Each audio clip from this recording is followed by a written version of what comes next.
إذاعة القرآن الكريم من القاهرة.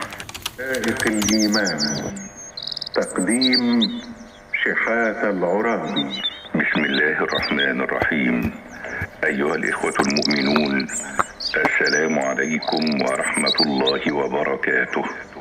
أهلا ومرحبا بكم معنا في حدائق الإيمان الزاهرة، نقتطف من كل بستان زهرة، ومن كل قول حكمة، ومن كل نبع قطرة.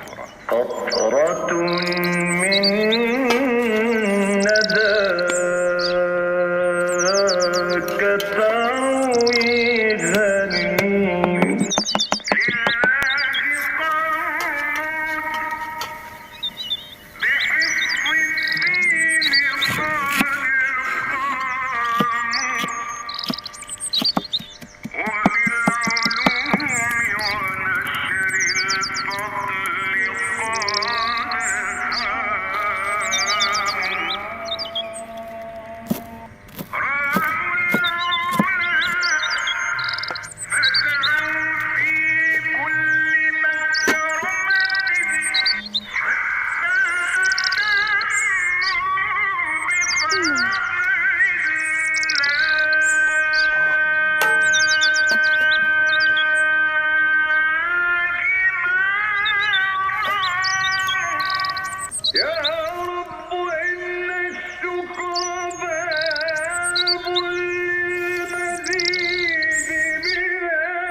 اللهم آت نفوسنا تقواها وزكها أنت خير من زكاها، أنت وليها ومولاها.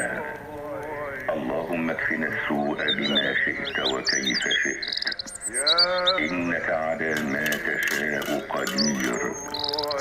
يا نعم المولى ويا نعم النصير، غفرانك ربنا وإليك المصير. اللهم حبب خير خلقك فينا، ومن حوض نبيك اسقينا، وفي جنتك أوينا. قصة يحدهن سعي عن النبي.